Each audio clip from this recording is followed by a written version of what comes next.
This is the case of Elizabeth Olten. Elizabeth Olten was born on December 15, 1999 in Jefferson City, Missouri. The daughter of Patricia Patty Carwile Priest and Dale Olten Sr., and the youngest of 5 siblings. Elizabeth had a normal, happy childhood. According to Elizabeth's loved ones, the young girl loved dogs, dressing up, and baking cookies. She also enjoyed watching the TV show Hannah Montana and listening to Taylor Swift music. That's disgusting, by the way. When she wasn't at school or with her family, she could usually be found playing with her friends. These friends included 15-year-old Alyssa Bustamante and her younger siblings, who lived in the same neighborhood as Elizabeth in St. Martins, Missouri. On the evening of October 21, 2009, Alyssa's 6-year-old sister Emma rang the doorbell at Elizabeth's house, asking if Elizabeth could come over and play with her. Elizabeth's mother agreed to the playdate only on the condition that her daughter would be back home by 6 p.m. Tragically, she would never see her alive again. Shortly after Emma picked up Elizabeth, Alyssa lured Elizabeth into a wooded area near their homes, claiming that she had a surprise. Once they were in a remote location, Alyssa strangled Elizabeth, slit her throat, and stabbed her. Alyssa then dumped Elizabeth's body into a shallow grave nearby, which she had dug ahead of time before the murder. Meanwhile, Elizabeth's family began to worry when she didn't return home for dinner. According to Komu 8, Elizabeth's 13-year-old brother Anthony went to search for her, but he only found Alyssa and Emma. Chillingly, he later said that he overheard Alyssa warning Emma, "Don't tell anyone." By the time it got dark out, Elizabeth Olten's family knew that something was wrong. The 9-year-old was known to be afraid of the dark, and she was never outside so late. Most troubling, she was no longer with Emma.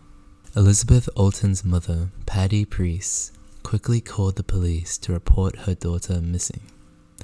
When the authorities learned that Elizabeth had a cell phone on her when she disappeared, they contacted the provider, AT&T, for an emergency ping that would give an estimated location of the phone. According to KRCG, the ping placed the phone deep into the woods near Elizabeth's neighborhood. In the meantime, hundreds of local people in the community showed up to help police search for the missing girl. FBI agents also arrived, leading many to believe that Elizabeth had been abducted by a local sex offender or a predator passing through the town. But then, authorities interviewed 6-year-old Emma, who they believed was the last person to see Elizabeth before she disappeared. While speaking with Emma, however, they learned that Emma's teenage sister, Alyssa, had joined the girls while they were playing. From there, the police quickly began to unravel the mystery of what had happened to the 9-year-old. Investigators could tell right away that something was off when they met Alyssa Bustamante. According to Crime and Investigation UK, the authorities asked her about a shallow, empty hole they found in the woods near her home, and Alyssa admitted to digging it, claiming that she did it for fun. Her behavior was suspicious enough for the FBI to obtain a warrant to search her family home, where she lived with her younger siblings and her grandparents, because her mother had long struggled with substance abuse, and her father was serving time in prison for assault. Before long, investigators learned about Alyssa's disturbing secret life.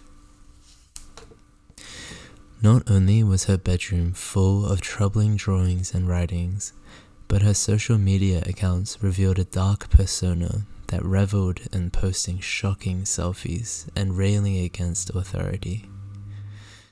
Chillingly, on MySpace and YouTube, she included killing people and cutting in her list of hobbies. Perhaps most damning was her physical diary, which included an entry from the day of Elizabeth Olten's disappearance. The entry was scribbled out with ink, but investigators uncovered what it said. "I just fucking killed someone. I strangled them and slit their throat and stabbed them, and now they're dead. I don't know how to feel at the moment. It was amazing. As soon as you get over the, oh my god, I can't do this feeling, it's pretty enjoyable. I'm kinda nervous and shaky though right now. Okay, I gotta go to church now, lol." As the evidence against Alyssa quickly piled up, it didn't take long for her to confess to committing the crime. Just 2 days after Elizabeth's disappearance, Alyssa led police to the girl's grave in the woods. Many locals were shocked by the news that an innocent young girl had been so viciously killed by a teenager who was supposedly a trusted friend.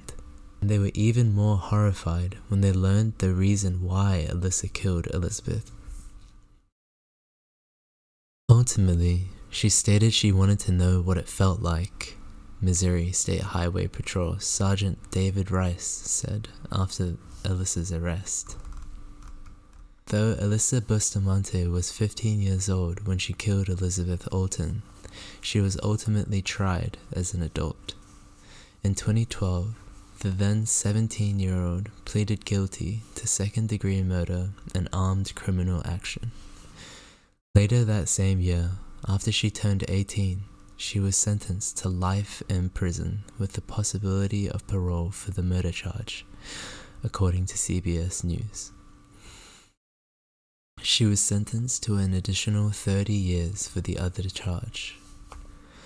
Elizabeth's mother, Patty Priest, was not satisfied with the sentence. According to Priest, the DA made a plea deal with Alyssa because he feared that a jury would allow Alyssa to walk free, like Casey Anthony. We'll cover that story later.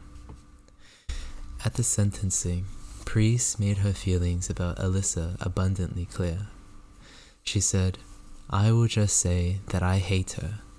I hate everything about her. What I hate most of all is what everyone says about her age. The only thing her age makes is an evil monster. 8 times she stabbed my child. In her own words, it was amazing and enjoyable. She threw her in a hole and covered her in dirt like she was nothing. But she was something to me."